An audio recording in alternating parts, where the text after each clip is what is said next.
Okay, so our topic for today is the resultant of force system. So ano nga ba pag sinabi nating resultant of a force system?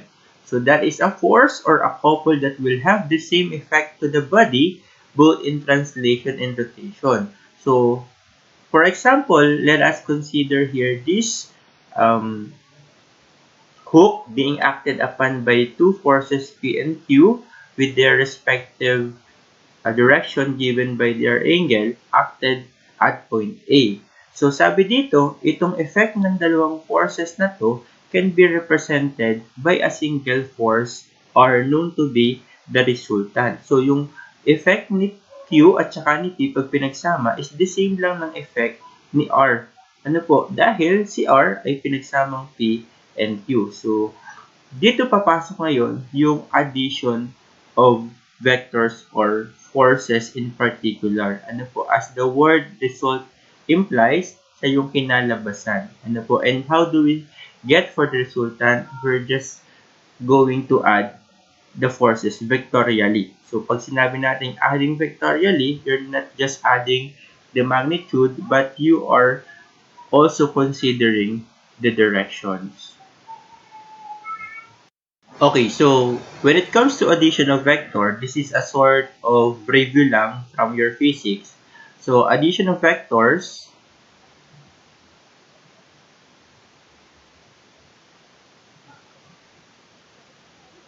so we're going to be more specific with the forces now, are classified into two, or we have two ways of solving vectors or addition of vectors. The first one is the graphical method or graphical solution. Secondly, we have the analytical method. So what's the difference between the two is that when you say graphical solution or method, ginagraph lang natin siya or pinaplat lang natin siya. Ano po? Yun nga lang, we have to use a scale. Ano po? Kasi hindi lahat ng vectors ay kasya sa ating papel. Ano po? Or say, meron tayong forces, say 10 newtons. Alam naman natin a newton is not a unit of length. So, we need to use a scale. Say, 10 Newton is to 1 centimeter. So, yun ang ating i-graph. Yun nga lang, again, we have to be so accurate with our graph para tumama yung ating resultant. Or else, medyo magkakameron ng malaking discrepancy. Ano po? So, that's why pumapasok si analytical method. Sa analytical method, although siya ay gagamit tayo dito ng mga formulas, ano po, but we need to also graph or i-drawing pa rin natin yung ating mga vectors or forces. So, nga lang, pinagkaiba niya with graphical solution, yung drawing sa analytical method are mere representation lang ng mga forces natin kasi dun pa rin manggagaling yung ating mga formulas. But there's no need for you to draw it so accurate. Ano po, hindi natin kailangan ng scale. So, si graphical, meron dalawang klase, si Parallelogram Method or Parallelogram Rule and yung tinatawag natin na Polygon Rule o Polygon Method.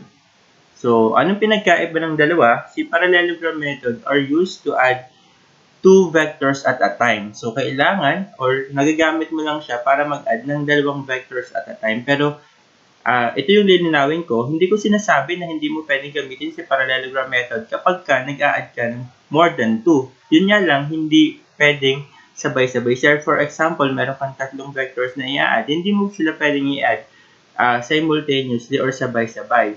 Ano po, you have to add 2 at a time. So, ibig sabihin, kung meron kang tatlo, a-addin mo muna yung dalawa, tapos pag nakuha mong sagot, saka mo i-add yung pangatlo.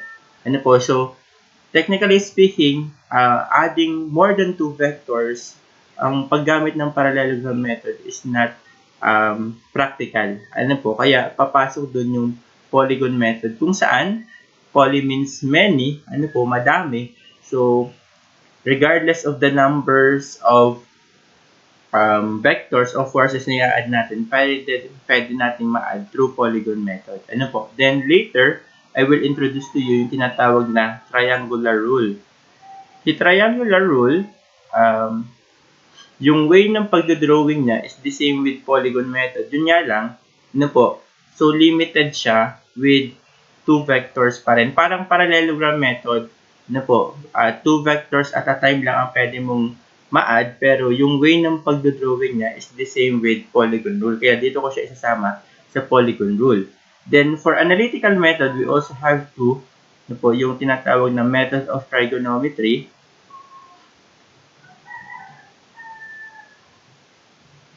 And the other one is yung component method.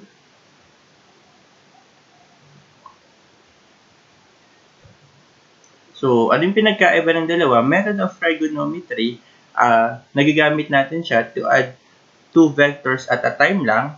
Ano po, katulad nitong parallelogram rule, yun nga lang pinagkaiba dito, gumagamit na tayo ng formula. Kung naalala nyo po si cosine law at saka si sine law, dito po yung ginagamit. And if we're adding more than 2 vectors, mas preferred natin o mas practical gamitin si component method. Ano po? Si component method, I will introduce to you 2 types of solution using a scalar component and the vector component. Ayan. So, i-introduce ko si vector component kasi I'm preparing you dun sa 3-dimensional vectors or forces, yung non-coplanar concurrent forces. Doon natin siya magagamit. Kaya i-introduce ko na siya dito. Okay, so let's have some examples.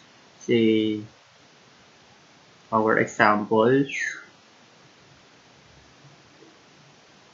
Given 2 vectors A or force A, say we have 10 newtons acting at 30 degrees counterclockwise from the positive x-axis, and we have another vector B or force B having a magnitude of 20 newtons acting at say 40 degrees clockwise from the positive x-axis.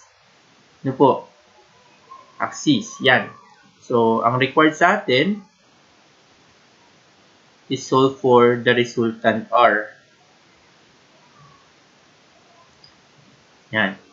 So, yun ang susolve natin, yung resultant na yun. So, how do we solve this? Diba ang resultant, ano po, ang resultant R is actually the sum of A plus B added vectorially. So, sometimes, nakakakita tayo ng ganyang symbol, yung letter or capital letters or letters na merong arrow sa taas pertaining to vector. Ano po? So, first, we're going to solve this using parallelogram method. Using parallelogram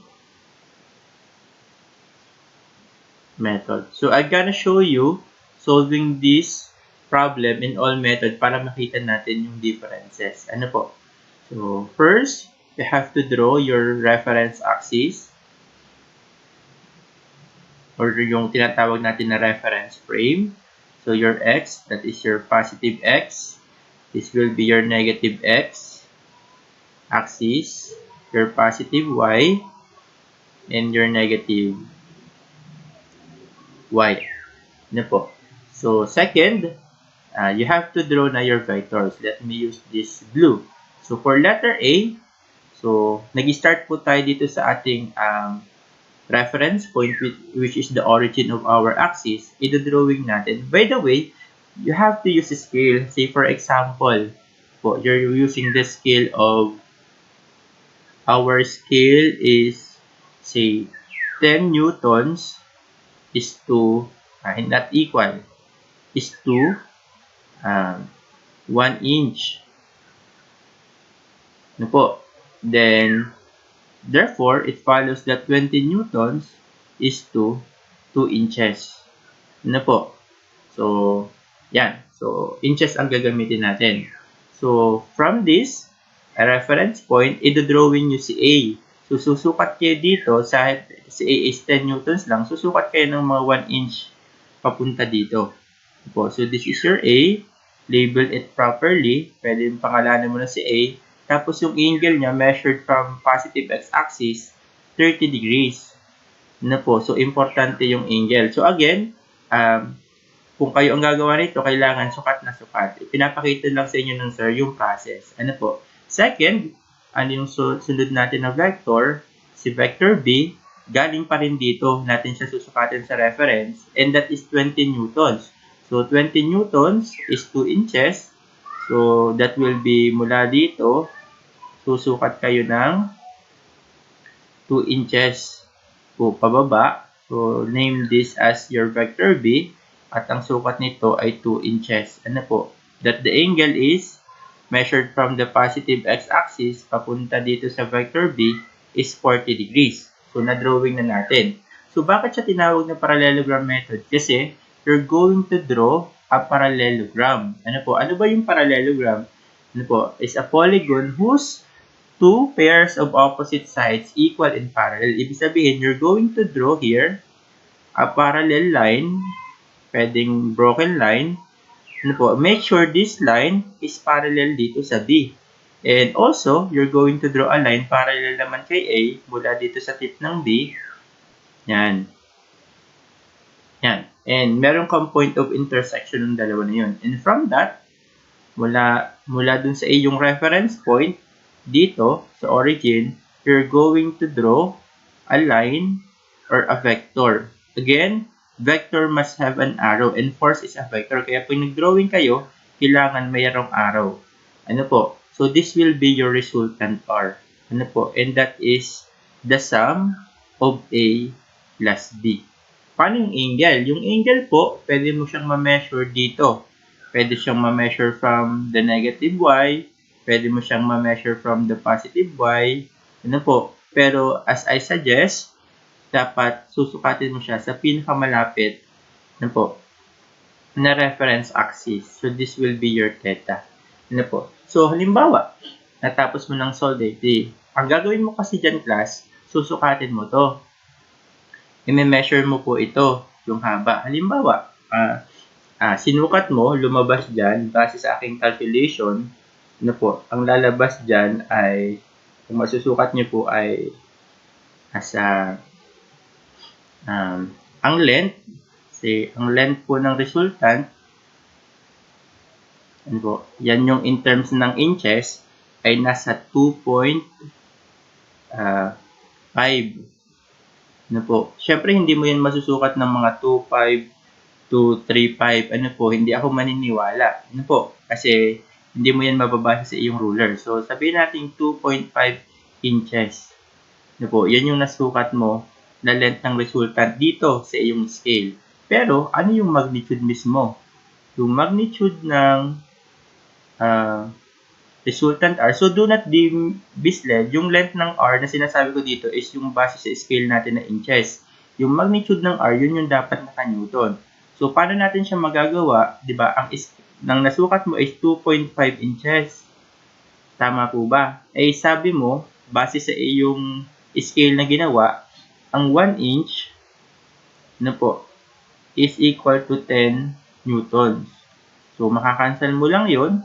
Na po, and the magnitude of your resultant is equal to 25 newtons. So, that is an approximate value lang. Ano po, kasi obviously, hindi yan sasakto. Yun nga yung sinasabi ko kanina na disadvantage ng parallelogram method o ng ating graphical method. Ano po, hindi mo nakukuha in saktong-sakto yung kanyang value. Ano po, now, this is the magnitude. How about the angle? So, pag sinukat mo po dito, mula dito hanggang mula sa positive x-axis, papunta dun sa R mismo, ang masusukat mo po dyan, hindi ko na lang papakita, ano po, base sa aking calculation, is nasa around 18 degrees. Ano po? So, 18 degrees ang masusukat mo, pababa. So, therefore, ang iyong magiging sagot dyan, you can write your answer. The resultant, ano po, is 25 newtons at 18 degrees clockwise from the positive x-axis. Ano po? But anyways, mas maganda for me na meron kayong statement na ganito para maliwanag. Ano po? But kung hindi, say gumamit ka ng theta, kailangan makita ko sa drawing mo kung nasan si theta para hindi na ako nagtatanong, doon niya sinukat. Kaya, nandoon yung 18 degrees. Again, you can state your answer ng iba't iba yung reference. Kaya kailangan maliwanag yung pagkakasabi. Ano po? Maliwanag tayo doon, mga kasama. Okay. So, let's solve this naman using the triangular rule. Triangular rule. So, still, we're going to use scale. So, ang scale pa rin na gagamitin natin is 10 newtons is to, hindi equal sa is to 1 centimeter. Ano po?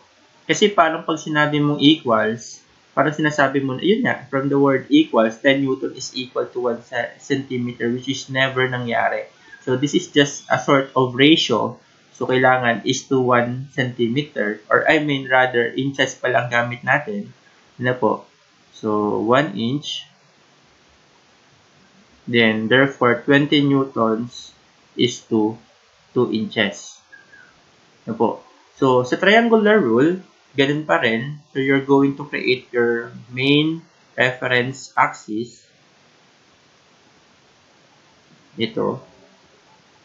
So, your positive x and say your positive y. So, it follows this is your negative x and your negative y. So, you have to draw again. We're required to solve for the resultant. And the resultant R is equal to a plus b added vectorially. So, first, i-draw mo pa rin. So, saan ka mag-start? So, you're going to start with the reference point pa rin, the origin. I-drawing mo si A. Ganun pa rin, into scale. I-drawing ka dito ng 1 inch. So, this is your A, and the angle measured 30 degrees counterclockwise from the positive x-axis. But, yung sunod, ano po, ang pinagkaiba ni triangular rule, ano po, doon ka na nag-start sa tip or sa head ng letter A o ng una mong vector. So, dito ka susukat ng B. So, si B, ang sabi natin is 2 inches kasi 20 newtons. 2 inches siya sa scale natin. Susukat ka naman ngayon dito, pababa ng 2 inches.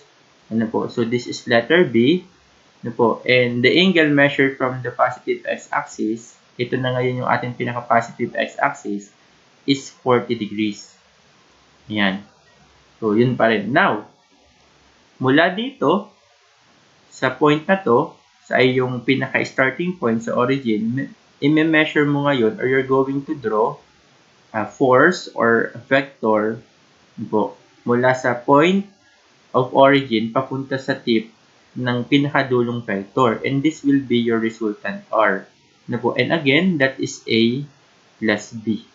Ano po? So, and the angle measured dito, yung angle na ma-measure natin dito, this will be the angle of the resultant. Pwede natin sabihin theta of R.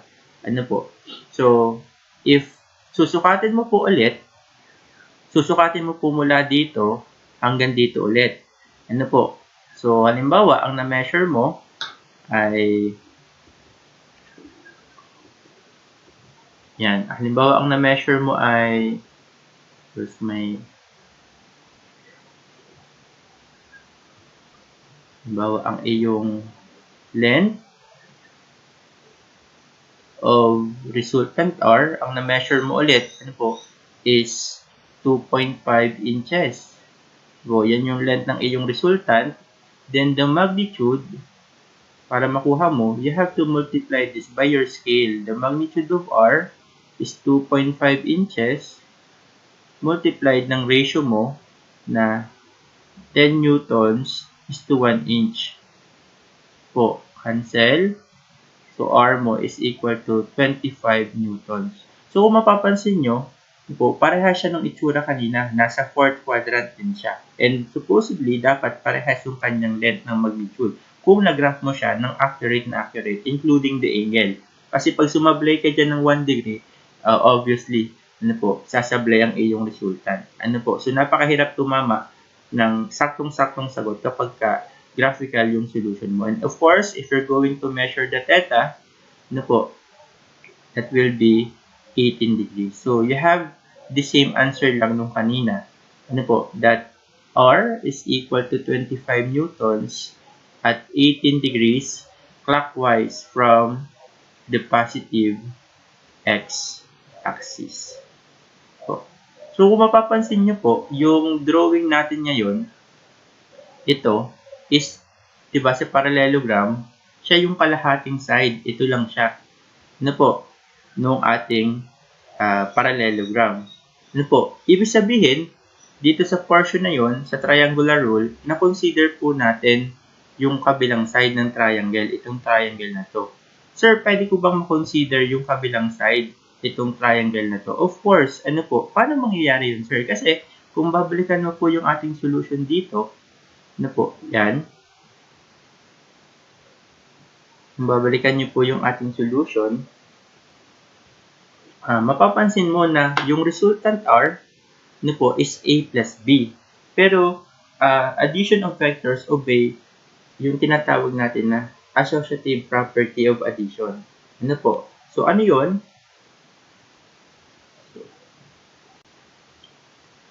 Palitin lang natin ating screen para magkasya yung sunod natin na solution. Ano po? Halimbawa, di ba dito class, nakita natin na ang resultant is A plus B. Pero would you agree with me that the resultant R is another solution, alternative solution, na po, that the resultant R can also be written as B plus A. Na po, so, the resultant A plus B is the same as the resultant B plus A. Na po, yun nga lang, sa way ng pagdodrawing, nauna mong i-drawing si B. Pero you must come up with the same result. So, halimbawa, makita natin na parehas lang yan. So, dito, you have to create again your reference axis or your reference frame, your positive x and your positive y. Para kita natin, ano po, kita pa naman, kailangan mo lang madrawing na mauna si B. So, si B, pababa siya, mula sa iyong axis, bababa ka dito ng 2 inch o 2 inches. Yun pa rin, ano po, yun pa rin ang ating, sorry, using ko lang ang drawing.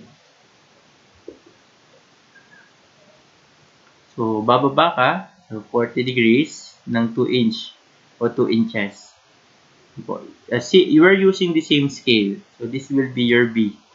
The angle is 40 degrees clockwise from the positive x-axis. Then, you're going to create dito, yan, ng maliit lang na reference frame. Tapos, dun ka na mag-start sa tip ng B ni A. Kasi sabi dito, it's B plus A. Una mong drawing si B.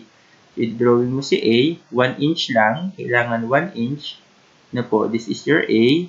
And the angle 30 degrees measured from positive x 30 degrees. Na po. Then, galing dito sa iyong origin, you're going to draw a vector. Na po.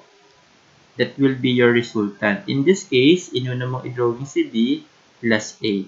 So, kung mapapansin mo, same lang ang resultant. Medyo mas malaki lang ang drawing dito ni Sir. Again, hindi ko to I'm drawing it nang hindi sinusukat, pero I'm showing you the process. So, mapapansin mo, both are nasa 4th quadrant. Ano po? And kung i-measure mo po yung angle theta, ano po? That is theta sub r, nandiyan dyan. And obviously, you must come up with the same answer. Ano po? So, yan yung tinatawag natin na triangular rule. Kaya lang siya tinawag ng triangular rule kasi ang mapo-form mo ay triangle. Dun kanina sa parallelogram rule, ang mapo-form mo kasi ay parallelogram. Ano po? Dun nahugot yung kanilang mga pangalan.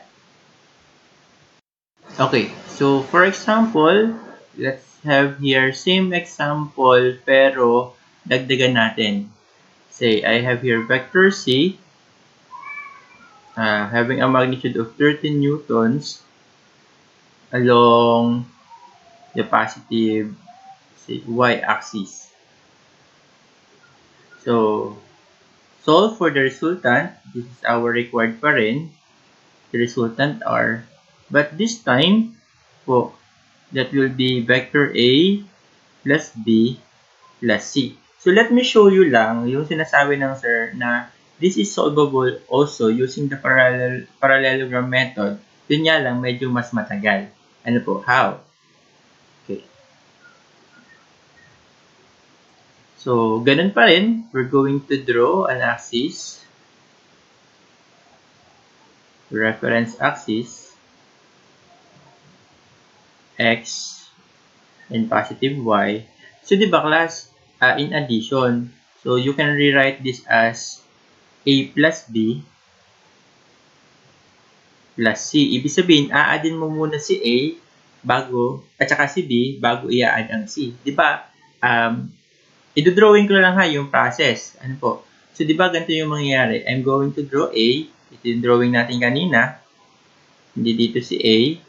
This is 30 degrees. This is your A. Ano po? This is using parallelogram method ha guys. Parallelogram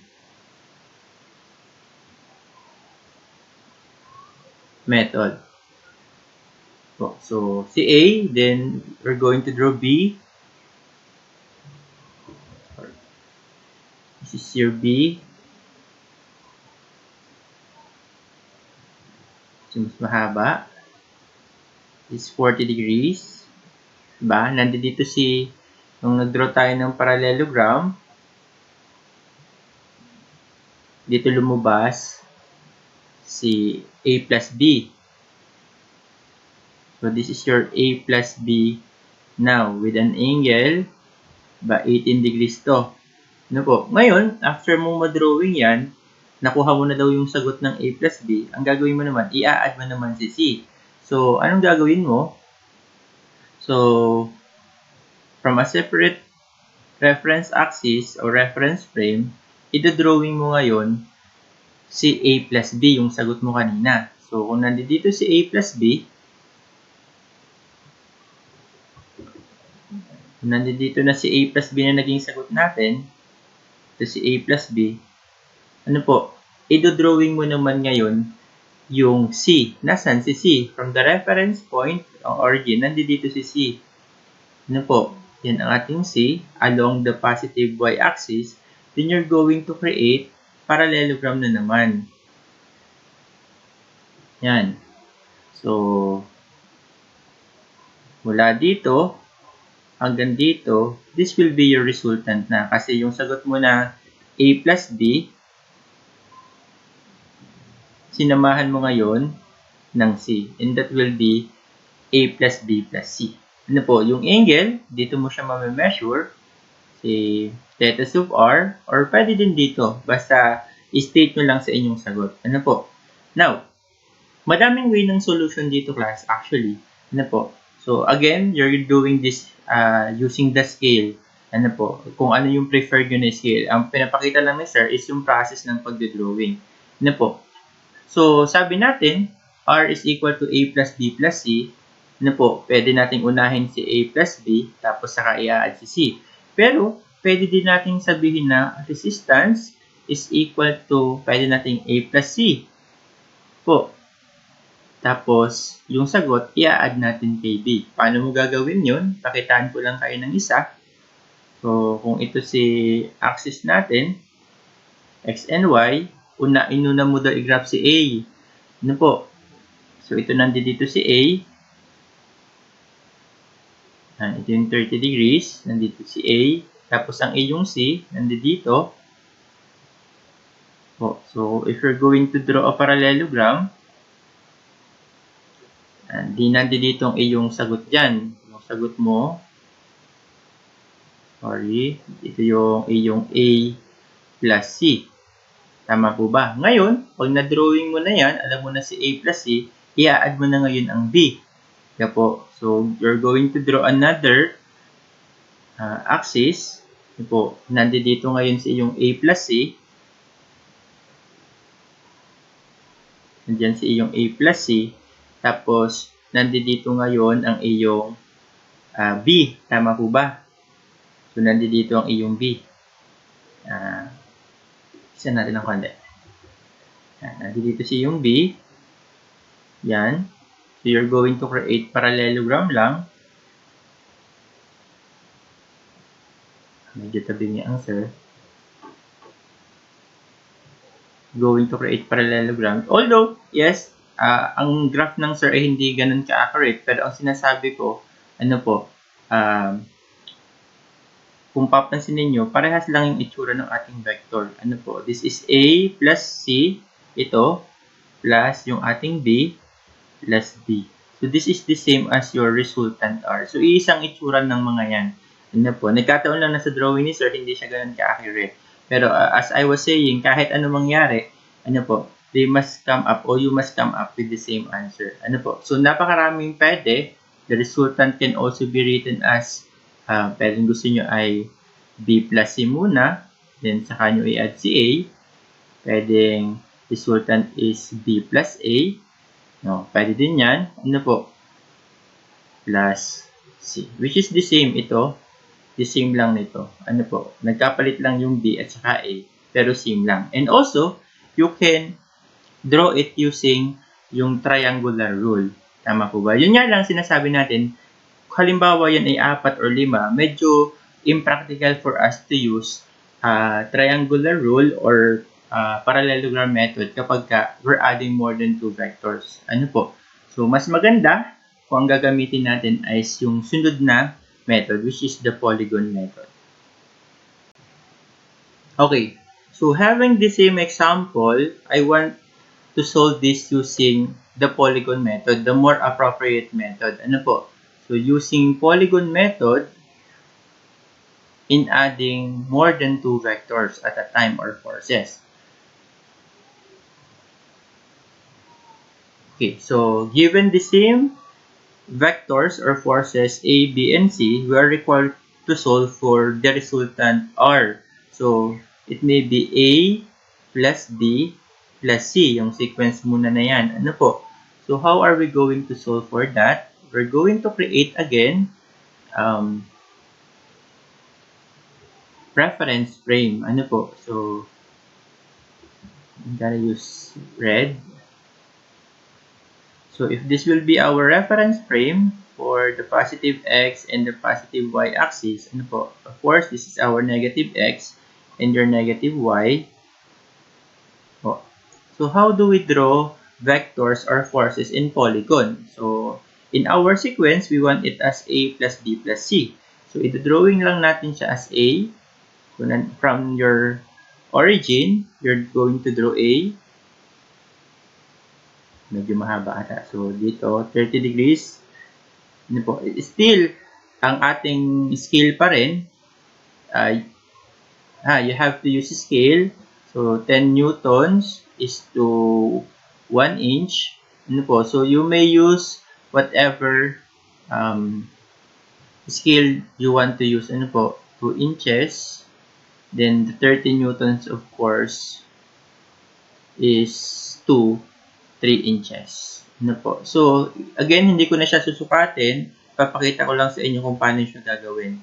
Ano po? So, by polygon method, so this is your A. Ano po?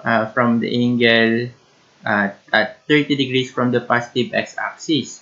Tapos, dito, you're going to create another small axis. Doon mo naman mag-start si B kasi sabi mo A plus B. So, si B, dun manggagaling. Parang yung triangular rule lang din kanina. Po, pababa.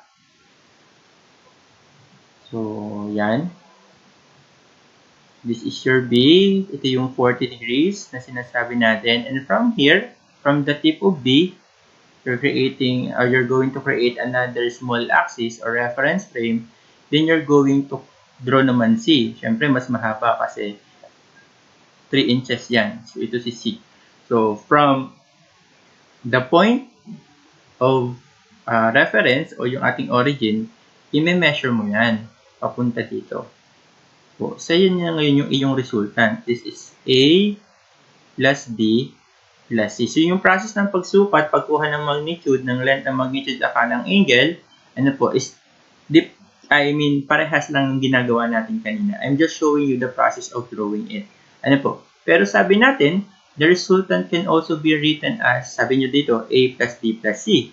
So, pwede mo din siyang sulatin. So, as your alternative solution, R is equal to, sabihin natin, anong gusto mong unahin? Gusto mo B plus C plus A, kung gusto mo yan. Ano po? So, if we're going to draw this,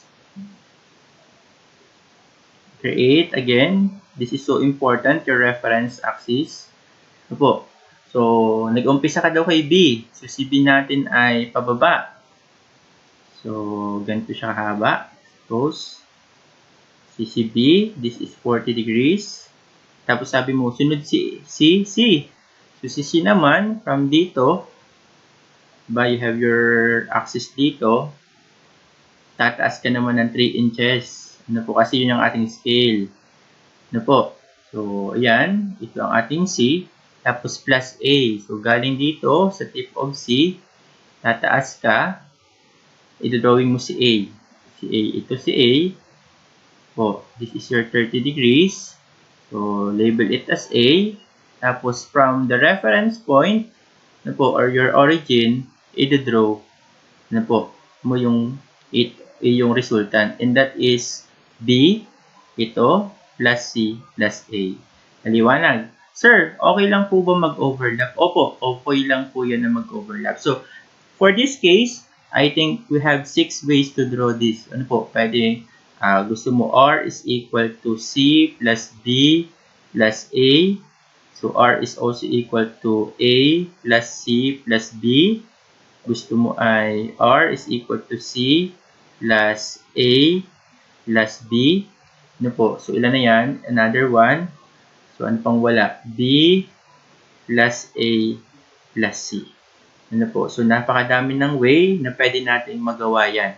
Ano po? So, it's really up to you kung anong mas convenient for you. So, ang importante dito is yung process ng pagdodrawing. Ano po? So, that is Polygon Method. Ano po? Kailangan, pag-drawing mo siya, saktong-sakto sa sukat. Even the angle. Ano po? Or else, medyo malaki yung discrepancy sa sagot natin. Kasi, actually, kung dodrawingin mo siya ng, hindi mo kasi nababasa sa ruler yung masyadong maliliit.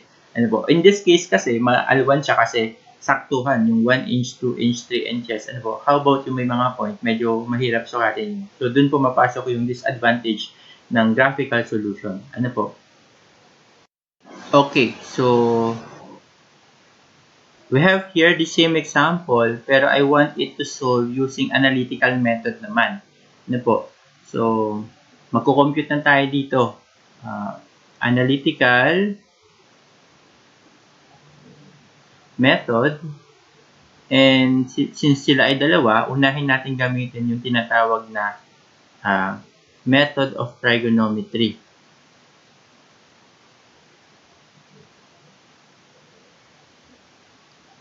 So, we still have vector A and B or forces AB.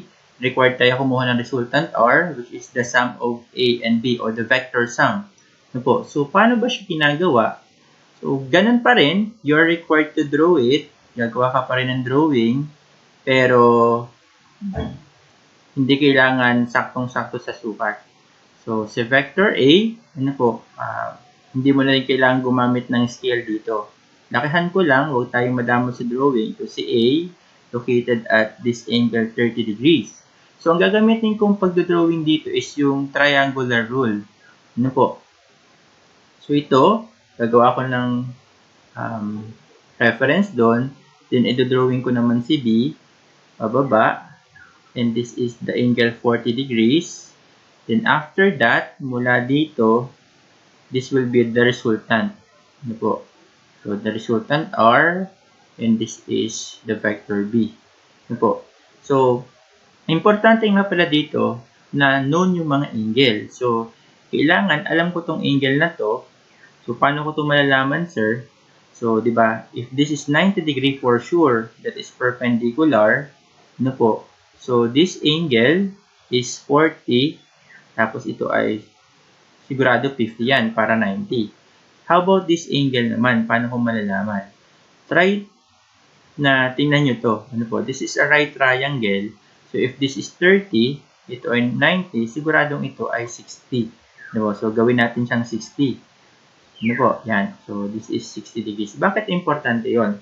So, para hindi kayo malito, siguro better na i-drawing nyo ng mas malinis ng triangle. Ano po? Ito. This will be our triangle. So, this is your A, this is your B, and ito yung R. Magnitude. Ano po? Then this angle is 50 plus 60 is 110 degrees. How about this angle? Hindi ko alam. Sasabihin ko ba na 30 yun? Hindi. Ang 30 kasi hanggang dito lang. So, hanggang dito ay hindi natin alam. Liwanag. So, wag muna nating alamin yun. Ano po? Ito munang importante. Now, how can you solve for the resultant R? Kung babalikan niyo po yung tinatawag na cosine law, ano po? Si cosine law kasi, kung hinahanap ko daw itong side na to, ano po? That will be r squared is equal to a squared plus b squared. So, kung medyo familiar kayo sa Pythagorean, parang hawig. Yun nga lang, we're not talking about here right triangle. I mean, pwede siya maging right, pero hindi sa lahat ng pagkakataon ay right. And si cosine law is applicable sa lahat ng uri ng triangle. Ano po? Minus 2ab. So, laging yung dalawang side na given ang mapupunta dito. Cosine ng anong angle? Ang angle na gagamitin mo, kung ang hinahanap mo ay r, ano po, ang gagamitin mo yung kanyang ka-opposite. Kaya importante yung angle na katapat niya. Ano po, that is 110 degrees. So, solving for r, if you're going to take the square root of both sides, r will be equal na lang kay square root of a squared plus b squared minus 2ab cosine ng 110 degrees. Then you're going to substitute the values lang. This is the square root of, what is a? 10 Newton squared. Better to include the units, plus 20 Newton squared, that is your b, minus 2 times a, which is 10 Newtons. Your b is 20 Newtons, cosine 110 degrees. So, I think kayang-kaya niyo yan sa inyong calculator. So, ang magiging sagot dyan, ano po? 10 squared plus 20 squared minus 2 times 10 times 20 cosine of 110. Take the square root. That is 25.2351. What will be the unit? The unit is in Newton. Kasi di ba naka-square yan. Magiging n squared. Ito magiging n squared. Ito n squared. So, pwede mo po sama-samain. Pag in-square root mo, magiging n na lang. Ano? So, kailangan nagsasama tayo ng unit kapag tayo yung nagsisolve. Maliwanag ha, mga kasama. Barahin natin yan. Yan. So, mapapansin nyo po, mas sakto siya. Kanina na-solve natin yan. 25 nga lang na-solve natin. Kasi, yung scale natin o ginamit natin, hindi natin talaga mas measure yan ng saktong-sakto. Ano po? Kaya nga, mas maganda kung sinusolve natin siya. Ano po? How can I solve naman for the angle?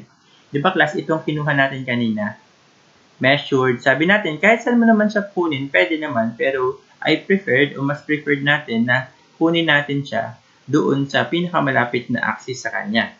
So, how can you solve for that angle theta sub r? Ano po? Importante, makuha natin itong angle na to. Yung isang buo. Ito yan. Itong angle na to. So, sabihin ko ng ang angle na yon is angle beta. Hindi ko alam yung beta. Alin yung beta? Mula dito hanggang dito, yun ay beta. Tama po ba? Ano po? So, yun si beta. So, kung papayag kayo, lagyan natin. Ibang kulay na lang. Yan. Beta yun. Ano po? So, kung papayag kayo, yan. Si beta ay equal sa, di ba, ang beta ay pinagsamang 30 at saka theta sub r. So, beta is 30 degrees plus theta sub r. Ang gusto ko makuha ay theta sub r. Ibig sabihin, theta sub r is equal to beta minus 30 degrees. Nilipat mo lang sa kabila. Ano po? Tapos pinagpalit mo lang kasi ito yung dapat nandito sa left side kasi ito nawawala. Therefore, mahahanap ko yung angle ng aking resultant kung alam ko na si beta. Tama po ba? Saan ko mahanap si beta? Dito. Anong gagamitin ko naman? Gagamitin nyo naman yung tinatawag na sine law. Ano naman yung sine law, sir? Sine law, sabi dito ay, if we have a triangle, si triangle A, B, and C, tapos aring angle na kanyang ka-alternate ay A, B, yung katapat ng B, tapos yung C, ikatapat nitong itong C. Ano po? So, nasabi dyan na yung A, itong side A, ano po, in ratio, divided by sine of A, yung katapat niya na angle, is equal to yung side B, ay equal sa sine ng B, is equal to C divided by sine ng C o nung katapat na angle niya. Ano po, ganun lang siya ginagamit. Now, hindi mo siya ginagamit ng tatluhan. It's either itong dalawa, or either itong dalawa. Ano po, depende sa given. Ano po, pwede din niya magkabaligtad. Pwede din maging sine A over A is equal to sine B. Yun nga lang, pag nasa taas ang sine, dapat nasa taas din siya dito. Sine of B, or B rather, then sine of C divided by C. Ganun siya ginagamit. So, in this case, hinahanap ko si D. So, si beta rather. So, paano ko siya solvein? Si beta, yan. So, sine of beta, sa taas ko na lang ilalagay, divided by, ano yung katapat niya na side? Di ba ang katapat niya na side ay B? Ano po? So, it's B divided is equal to, gagamitin ko ba si A? Kasi hindi ko alam itong side na, itong angle. Although alam ko si A, hindi ko alam yung angle dito. At mahirapan pa ako kumuha nun. So, better yet, ito na lang gamitin ko. Si R at saka itong 110. Kasi alam na natin siya. So, since nandito na siya,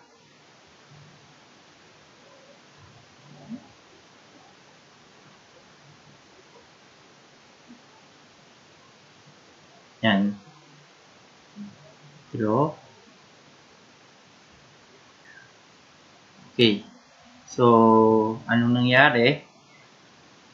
Ay, nabura pala yung mga... Yan, sorry. Okay. So, anong gagamitin nating angle? So, yung 110, so that will be sine of 110 degrees divided by, anong katapat niyang side? R. Ano po? Kaya importante yung na-solve natin na yun. So, if I'm solving for sine beta all over B, which is 20 newtons, tama po ba? Is equal to sine of 110 divided by R na 25.2351 newtons. Ano po?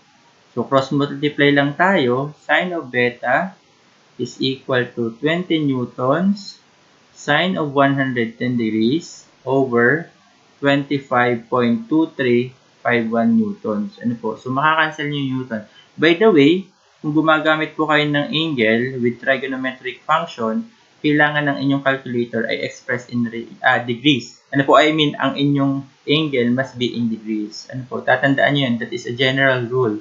Ano po? So, saan ko pwedeng isulat? Can I write it here na lang? Okay.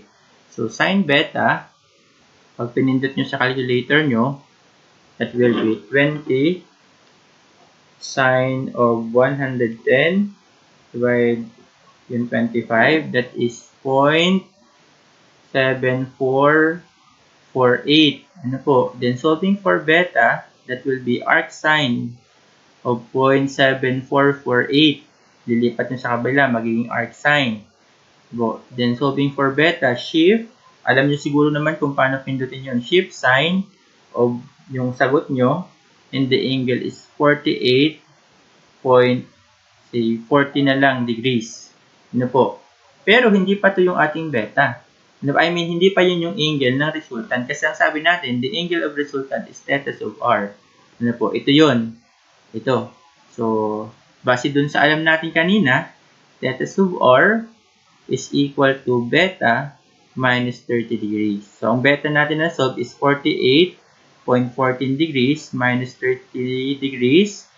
That is, I think, 18.14 degrees. Ano po? So, that is our resultant angle, o the direction of our resultant. So, malapit siya dun sa na-solve natin, sa nakuha natin kanina graphically. Ano po? So, yun nga lang, may point siya dito, mas sakto talaga siya. Ano po? Maswerte ka na pag nakita mo tong 18 na to sa graphical, probably mga 20 o nasa 15 ang masusukat mo dyan. Ano po? So, mas sakto and mas accurate kung sinusolve natin siya. Okay, so let us solve this naman, the same example, using the component method. So, that component method is still under the analytical method.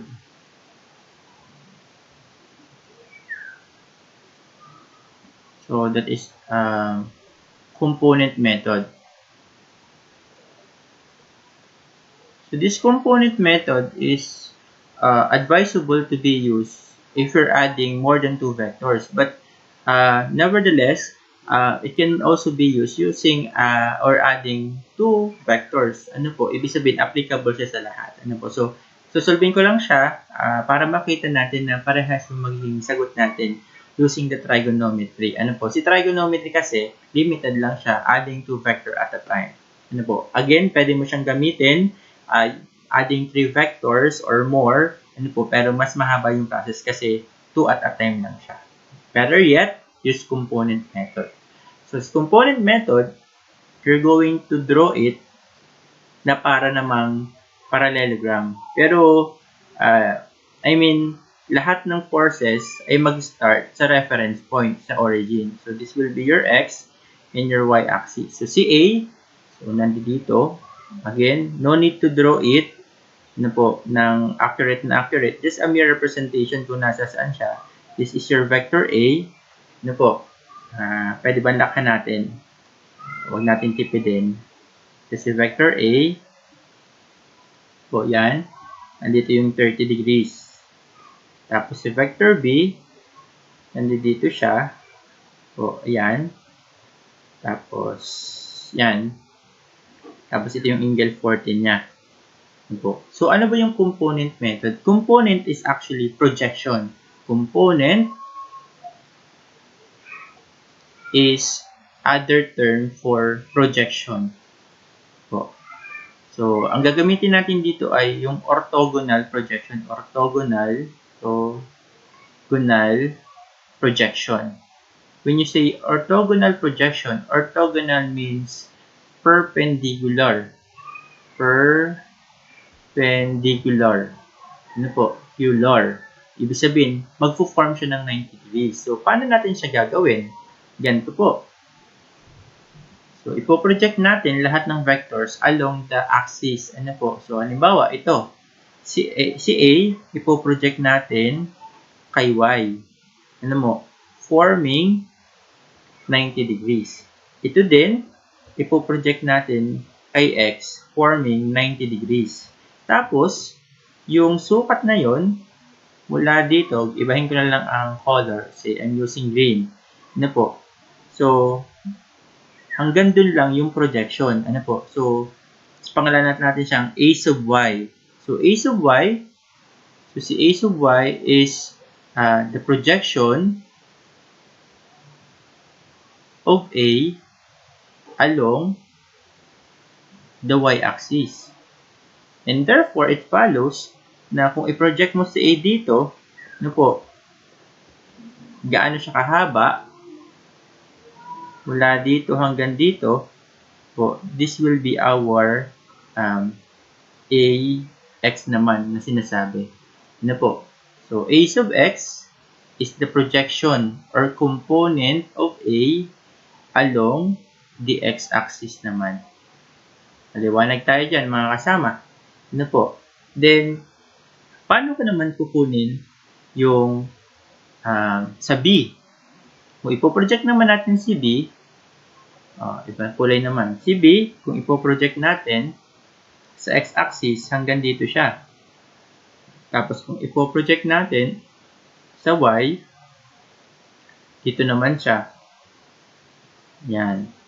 Po. So, huwag kayong lalagpas doon. Kaya nga nilagyan ng line. So, this will be our b sub y. And this will be, mula dito hanggang doon, will be our b sub x. So, ganun pa rin.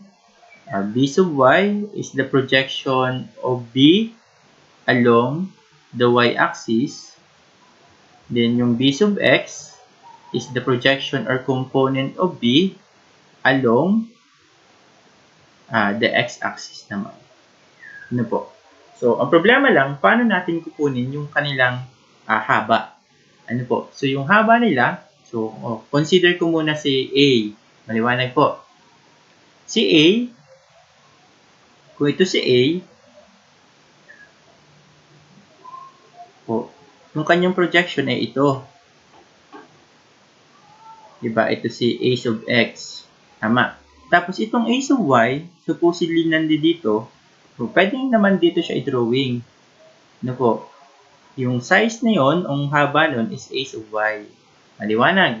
So, ito yung angle na 30 degrees. Yan. Kaya, parang naka-form siya ng triangle. Ano po? Now, diba, kung sa SOHCAHTOA po, kung kukunin mo yung sine ng angle theta, o sine ng angle 30 degrees, that will be opposite over hypotenuse. Tama po? Diga, so that will be a sub y over a sub x, ay, a lang rather, opposite over hypotenuse. And if you're going to solve for ay, cross-multiply ka lang, baliktarin ko lang tayo, ay is equal to a sine ng 30 degrees. Maliwanag po. Kung saan, si ay, anong a natin? 10 newtons, ano po, sine ng 30 degrees. Maliwanag tayo doon. Ano po? So, pindutin nyo na lang sa calculator. Ano po? So, mamaya natin sulat. Ano po? Then, kapag kumuha ka naman ng cosine ng angle 30 degrees, that will be ax, the adjacent, over hypotenuse. Ax over a, solving for ax, cross-multiply ka ulit, ax is equal to a cosine of 30 degrees. So, ax now is equal to 10 newtons cosine 30 degrees. Diba? Maliwanag yun, mga kasama. Ano po? Okay. How about for b? For b naman, yan. For b, bawa si b, drawing natin si b papunta dito. Ito si b. Ang kanyang component, nandito si b sub x. Tama po. Tapos, si b sub y na supposedly nandito ay kasing haba lang ng nandito. Si b sub y, and this is our angle 40 degrees. So, ganun pa rin. So, sine, cosine. So, dx happens to be cosine of 40 degrees. Galing dito sa derivation na to. Ano po? Tapos, ang b sub y is b sine of 40 degrees. So, kung ang kinukuha mo yung katapat ng angle na sinasabi, sine yun. Kapag kakatabi, adjacent, ng angle na sinasabi mo, cosine yun. Ano po? Kasi medyo misleading, ang iba kasi nami-misled. Ano po? Ang akala ng iba, kapag ka y, laging sine. Kapag ka x, laging cosine. Hindi po. Ano po? Kasi halimbawa, ang angle ko po dito ay, binigyan po ako ng angle dito na halimbawa ay 60. Ano po? Sabihin hindi yung 30 ang binigay. So, paano ko susolvin si ay? So, kung ito yung 60, siguradong are yung 60, mga kasama. Tama po ba? So, ang ay ko dyan, ano po, ang sabihin natin ay hindi binigay yung 30 ha. Yung 60 ang binigay. Ano po? So, ang aking ay dyan plus ay ay is equal to a. Kung ito yung 60 na binigay, ano po, ang ay ko dyan ay a cosine 60. Bakit? Kasi ang 60 ang tinutukoy ko, ano po, tapos katabi ang ay, kaya cosine siya. Kung ax naman, ang hinahanap sa akin, that will be a sine 60. Kasi kung ang binigay ay 60, ang ax ay katapat ng AX. Kaya sine. Basta katapat, sine or opposite. Kapag ka-adjacent or katabi, yun po ay cosine.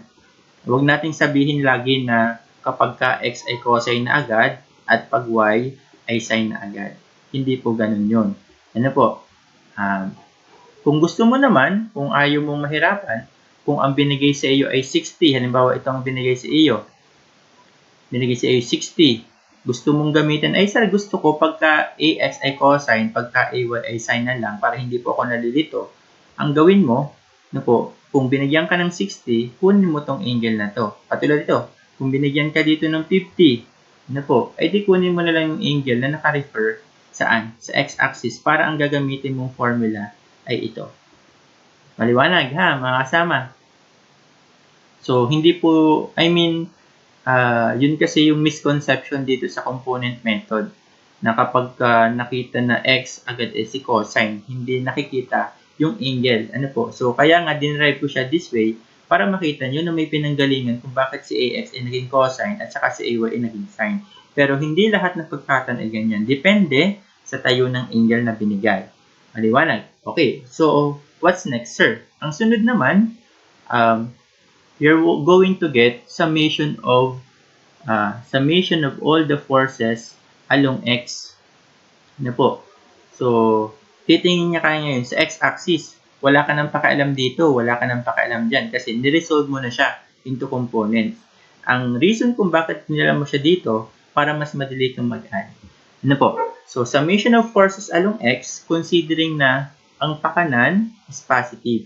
Ano po? So, lagi niyo pong lalagyan ng ganyan. Kasi, this is a sort of assumption class.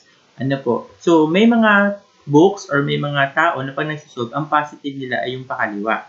Ano po? So, depende sa ginagamit natin. Ano po? So, para malinaw o specific tayo, lagyan nyo po. Ano, para alam ng babasa kung anong ginagamit yung direction. Ano po? So, ibig sabihin, so, titingin ka lang along the x-axis. So, wala kang ibang titingnan. Anong nag-a-act sa kanya? Dalawa lang. AX at saka BX.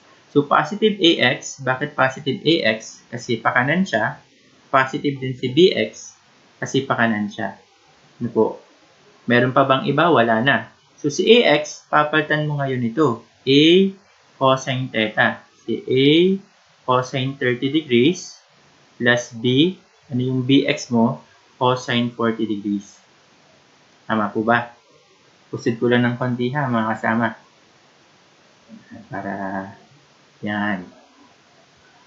Tapos, substitute mo yung A. Ang A natin ay 10 newtons, cosine 30 degrees, plus B, cosine 40 degrees. Ano po? So, that will be your summation forces of X. Ano po? Taking to the right as positive. Kung pipindutin nyo sa calcu, 10 cosine 30. Siguro naman, hindi ko napapakita kung paano pinipindot sa calcu. Alam nyo na yan. Ano po? And that will be 23.9811 newtons. Ano po? That is our summation forces X. Pakanan kasi positive ang lumabas. So, take note of this. What's next? Summation forces Y naman tayo. So, when you say summation, ano po, you're going to consider lahat ng forces na nandoon sa axis na yon. So, ang tinitig natin is yung nasa vertical axis naman. Ano po? So, taking the upward forces as positive, ibig sabihin, it follows na ang pababa ang negative. So, hindi na lang natin sinusulat yon. Understood kasi yon. So, AY is positive. Ano po, kasi pataas siya. Tapos si VY, so, dito ka lang titingin, wala kang ibang titingnan, is negative. Kasi pababa siya. So, AY is A, sabi dun sa nasolve mo kanina, is sine 30 degrees minus, ang BY natin ay B sine 40 degrees. So, ibig sabihin, if we're going to substitute A, 10 Newton sine 30 degrees minus B na 20 newtons. Dito, yung B natin dito, mga kasama, ay 20 newtons. Hindi lang nalagay ng sir. Pero napindot yan ng sir, 20 newtons. Sine 40 degrees Pwede nyo pindutin diretso sa calculator. That will be 10 sine 30 minus 20 sine 40. So, yan. Negative 7.8558 newtons. So, yan yung summation ng Fy natin. Sir, pwede ba mag-negative ang sagot doon? Yes, that negative indicates the direction lang. So, ano ba yung na-solve natin, class? So, kung i-drawing nyo po yan, usod natin. Kung i-drawing po natin yan, yung summation of f of x po is pakanan. Kasi positive ang lumabas. So, pakanan po siya. Gumamit na tayo ibang kulay. Pakanan. So, summation of f of x is pakanan. No, kasi positive. Ano po? Tapos, yung ating f of y is negative. Pababa po natin i-drawing. So, summation of f of y. Ano ba yan, sir? Si f of y at saka si f of x ay component ng ating resultant. What do you mean by component ng ating resultant? Ito po. F of y. So, kung ang resultant natin ay ito, yan. Kung itong ating resultant, yan, it will be our resultant r. Yung f of x at saka f of y ay component niya lang. So, sa component method, ano po, yung, di ba, class, parang ganito ang mangyayari dyan eh. Kung ito si r, kung ilalagay natin sa triangle, kung ito si r, po, nandito si f of x, so summation ng f of x, yung summation of y, dapat nandito, tama po ba, ay pwede kong ilagay dito. Yung haba niya kasi para summation of f of y. So, surely, yan ay 90 degrees and pwede tayong umapay ng Pythagorean theorem that the square of the longest side, the hypotenuse, yung ating resultant, is equal to the sum of the squares of other two sides. Yan. Tiga. Kaya nga, pag kinuha mo yung resultant, that is the square root of summation of f of x plus summation of f of y lang squared. Diba? So, if you're going to substitute the value, usod lang ulit natin. May uusudan pa tayo. Ano po? So, r is equal to the square root of, ano yung na-solve natin? 23.9811 Newton squared plus yung, pwede mo hindi isama yung negative. Kasi kahit naman isama mo yan, magpa-positive pa rin naman yan. Ano po? Kasi naka-square. Ano po? So, the resultant is equal to, sagot natin, 23.9811 squared plus 7.8558 squared square root. Yan. So, ang sagot natin ay 23.5,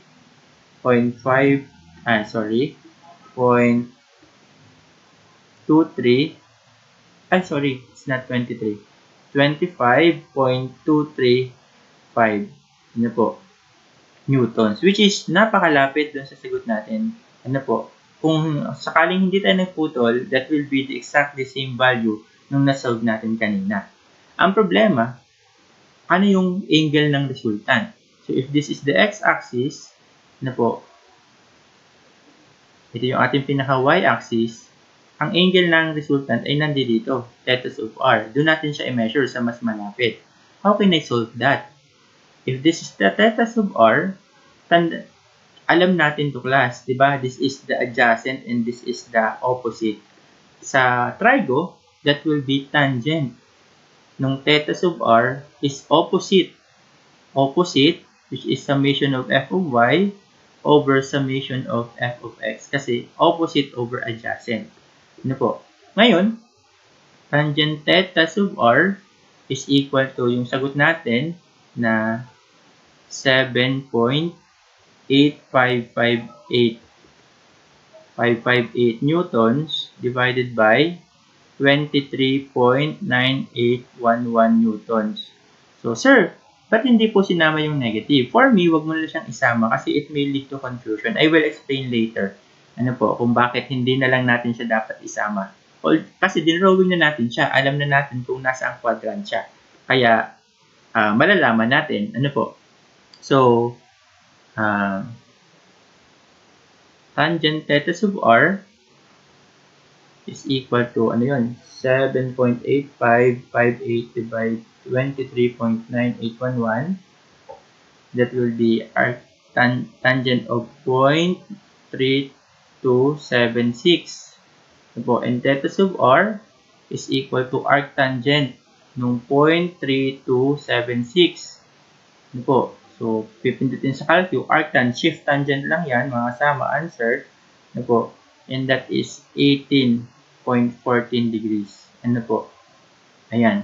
Same exact angle na nasolve natin kanina. Maliwanag. Okay, so let me clarify things lang yung ginawa ko kanina. Na sabi natin, diba, from the formula of theta sub r, that will be tangent or arctangent of summation of f of y over summation of f of x. Hindi natin sinasama yung negative. This is the reason why. So, halimbawa, class, pakita lang natin sa drawing diyan.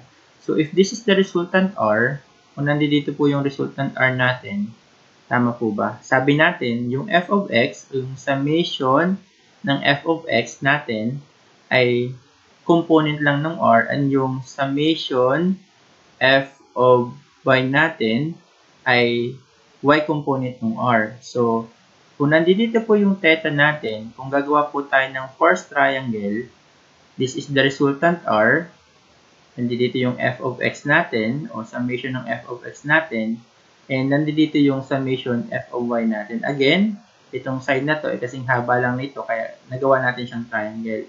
So, kung nandito po yung theta of r natin, diba, from tangent, sabi natin, from tangent of theta of r, that is opposite over adjacent.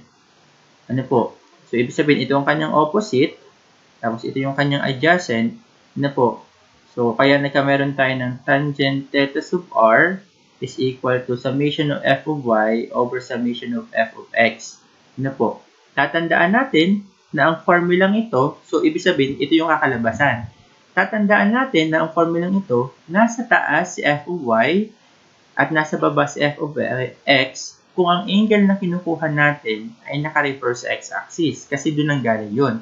Kasi there are cases na ganitong itsura, class, and nami-mislead na naman ang mga estudyante. Kasi ito na naman yung ating r. Again, ito yung ating summation of f of x. Tapos, ito yung ating summation of f of y. Yung angle na theta sub r ay kinuha niya in reference ng vertical axis. So, kung gagawa po kayo ng triangle, this is r. Tapos, ito yung ating summation of f of y. Tapos, nandito yung summation ng ating f of x. Ito naman ang ililipat ko doon. Pero yung angle theta of r natin ay nandito reference sa y-axis. So, pag kumuha ka dyan ng tangent ng theta sub r, ang tangent po niyan, ito ang kanyang opposite. Summation of f of x, tapos summation of f of y ang kanyang adjacent. So, tatandaan natin arctangent of f of x over f of y, nangyayari na nandito ang f of x kapag ang ating kinukuhang angle na gusto ay inirefer nyo sa y-axis. Maliwanag ha? So, alam natin ang pinagkaiba ng dalawa. Ngayon, about the sign. So, halimbawa class, yan, ito yung ating axis. Pumatak na nasa first quadrant ang ating resultant. Tama po ba? So again, if this is our theta sub r, sabihin ko ng itong aking thing, in-refer ko lahat sa x-axis. So nandito yung ating summation of f of x, at nandito yung summation of f of y natin. So, sa first quadrant, sa quadrant 1, arctan, theta is arctan ng summation of f of y over summation of f of x. Ang f of x natin ay nasa positive x-axis, so ito yung positive. So, ang summation of f of y natin ay nasa positive y, so ito yung positive. And sure ako, ang theta sub r dyan ano po, ay positive. Kasi ang magiging theta, ano po, ay positive divided by positive. Ano po? So, this will be positive. So, tama. Na, kumbaga, ang conclusion ko ay kaya naging positive ang theta kasi nasa taas siya ng positive x-axis. If that is your conclusion. Tama po ba? Paano kung napunta naman siya sa ilalim? Halimbawa, ito naman yung case 2 sa quadrant 2. Ano po? Nandito yung resultant. Tapos, syempre, nandito yung summation of f of x natin. Nandito yung summation of f of y natin. Then, ito yung ating theta sub r. So, sa formulang theta sub r is equal to arctangent of summation of f of y over summation of f of x. Yung f of x natin is positive. Tapos, yung f of y natin is negative. So, ang kakalabasan dyan ng theta sub r is sigurado ako negative. So, tama pa rin, sir. Kaya siya nag-negative kasi nasa baba. If that is your conclusion. Ano ba? Parang tumatama naman, sir. Pero what if nandito na tayo, class? Ano po? So, halimbawa, nasa ito ay nasa ito ay fourth quadrant. This is fourth quadrant. Ano po? Halimbawa, nasa quadrant 2 tayo. Ito yung ating resultant. Tapos, ang kanyang component ng resultant. Again ha, inuulit ko, yung summation of f of y at saka yung summation ng f of x ay component lang ng ating resultant. So, ang sinusolve natin, nirefer ko na lang sa x-axis. Ano po? Lahat ng angle. Ano po? Now, if we're going to use the formula, theta sub r is equal to arctangent of summation of f of y over summation of f of x. Sir, x po. Yan. Ang f of y is positive kasi nasa taas. Ang f of x natin ay negative. Obviously, ang theta sub r dyan is negative. Eh yun ang problema natin. Nasa taas siya ng x-axis. Pero bakit siya nag-negative? So, na-invalidate ngayon yung conclusion mo dito na it doesn't follow na kaya siya positive kasi nasa taas siya ng x-axis. And kaya siya nasa negative ay nasa baba siya ng x-axis. Kasi dito, nasa taas siya ng x-axis. Nasa taas siya, pero negative siya. Tapos, samantalang sa quadrant 3, if we're going to consider quadrant 3, kung nandito po ang ating resultant sa quadrant 3, of course, this is our summation of f of x, and this is our summation of f of y, and this is our theta na sinusolve. So, tangent theta, or theta is arctan of summation of y over summation of x, both are negative. Negative to, negative to. So, negative divided by negative, surely, positive yan. So, bakit ganon? So, na-invalidate doon. Kasi class, ang sinasabi ng positive at saka negative ay hindi dahil nasa taas or nasa baba siya ng, ng x-axis, kundi has something to do with the rotation. Going back to our trigo knowledge, na ang angle, pag measure mo siya clockwise, siya po ay positive. Tama. Pero pag measure mo siya counterclockwise, baliktad po ang sir. Pag measure mo siya clockwise, negative. Pag measure mo siya counterclockwise, positive. Look. From the positive x-axis, measure ko siya clockwise, kaya positive ang sagot. From the positive x-axis, measure ko siya clockwise, kaya negative ang sagot. Basta nag-measure ka clockwise, negative. Pag nag-measure ka counterclockwise, negative. Positive rather, nagulo na. So, look, di ba, ang reference ko ay x, nag-measure ako pa clockwise, negative. So, kaya nag-negative siya. Dito, reference ko x-axis, kung nag-measure ako pa counterclockwise, kaya siya positive.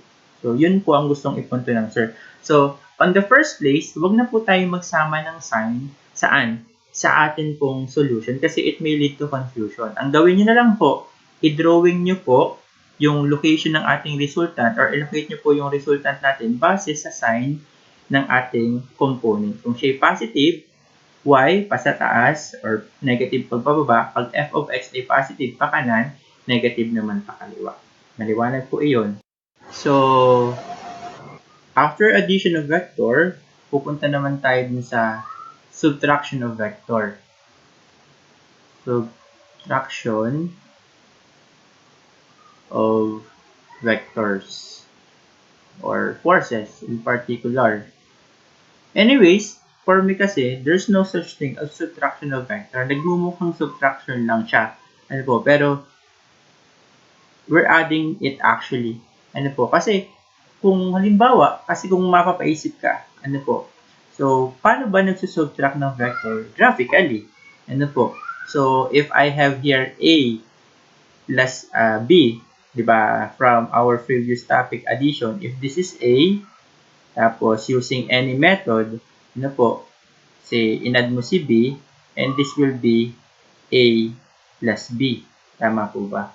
Unfortunately, ano po, paano mo ina-add o sinusubtract si vector? Ano po, using parallelogram, if this is A, and this is B, di ba? So, nandito si A plus B. So, ang tanong, paano siya ginagawa? O paano nagsusubtract ng vectors o forces graphically? Ano po? So, as I was saying kanina, there's no such thing as subtraction of vector. You're just adding the negative. Kasi, halimbawa, I'm asking you for the required, halimbawa, I'm asking you, actually, ang tawag dun, resultant pa rin. Ano po? So, I'm asking you, kanina, ang ginawa natin is A plus B. Tama po ba? So, ngayon, ang gawin natin is say A minus B. Ano po? So, paano yan gagawin? This is actually addition of A plus the negative of B. So, the negative of a vector. So, paano ba yun? Halimbawa, through graphical solution, so, using parallelogram, so, i-graph mo lang ulit siya. So, kung nandito si A, this is our A, an angle of 30 degrees. Ano po? By the way, ilipat ko siya dito kasi baka hindi magkasya. Ano po? Dito na lang. Our axis, X and Y. Nandito si A. Si A ay nandito. Si A, this is 30 degrees. Tapos, di ba si B class nandito? This is our B or the positive B. Angle, 40 degrees. So, hinahanap natin is the negative of B. So, di ba? If I have here vector F, ano po? Yung negative ng F is pakaliwa. Ano mo? Ibig sabihin, same lang yung kanyang magnitude, magkasing haba, pero pointing in the opposite or direct opposite. Ano po? So, ibig sabihin, kung meron ako ditong B, nandito si B, nandito ang aking negative B. Ano po? Nandito si negative B ko. So, this is negative B. Yun, ang haba nito ay kasing haba nito. Tapos, ang direction niya is direct opposite. So, if this is the 40 degrees, siguradong itong kanyang alternate angle, ano po, ay 40 degrees. And yun ang aadin natin. Po, you're going to create parallelogram. Kung parallelogram method ang gamit nyo, ano po, pangit ang drawing ng sir. Ayusin lang natin. Ano po? So, yan. So, dito ka mag-create. Ganun pa rin yung process. Mula dito hanggang doon, yan pa rin yung iyong resultant. And that is A plus, ano bang inad mo? The negative of B, which is the same as A minus B. This is how we subtract vectors. Ano po? So, this is a representation graphically. Pwede mo din gamitin, ano ba, using Polygon method, using triangular method, and of course, using the analytical method, trigonometry, and component method. Ano po? Depende na lang, ano po, kung ano yung mas madali, and depende sa given. But, definitely, you're just applying yung diniscuss natin sa addition of vector. Yun lang naman sa subtraction of vector. Ano po? Nababaliktad lang. Ano po? Parang anong nangyari class kanina ay, tawag dito, ayun nga, ina-add nyo lang yung kabaliktaran o yung opposite o yung negative ng vector na tinutukoy natin. So, halimbawa, meron daw tayo ditong vector A plus B is equal to C. Ano po? So, kumbaga sa representation, ano lang to, a mere representation. Kung ito si A, halimbawa yan si A, tapos ito si B, po, si B, ano po? Pag in-add daw natin si A at B, ang lalabas daw halimbawa ay C. So, galing sa start ng A, papunta dito, ay equal kay C. Tama naman. Tama po ba? Ano po? Pero, di ka class, if this is positive C, kung ito yung positive C, ibig sabihin, ito yung negative C, yung pabalik. Tama po ba? So, tingnan natin. Pwede ko pala siyang isulat as A plus B, tapos pag nilipat ko si C sa kabila, nagne-negative C siya. And that will be equal kay 0. Tingnan natin. Tingnan nyo. So, si A, tama po ba? A, yung direction pa rin ni A, si B, ano po, ito si B, pero I'm adding the negative C. At ang negative C, papunta dito. Ano po? Di ba ang resultant niya ay 0? Kasi bumalik siya dun sa kanyang original position. Tama po ba? Ano po? O isa pa, halimbawa naman ito. Di ba? From this equation, pwede kong sabihin na A is equal to C minus B. Tama po ba? From this equation, ano po? Pwede ko sabihin na A is equal to C minus B. So, ibig sabihin pala, if I'm going to start with C, nang itsura ng C ko ay paganto, tama. Tapos minus B, tama, ay ang B ko ay papunta dito. Eh, di ba ang negative B? Yan yung negative B, pakabila. Ano po? So,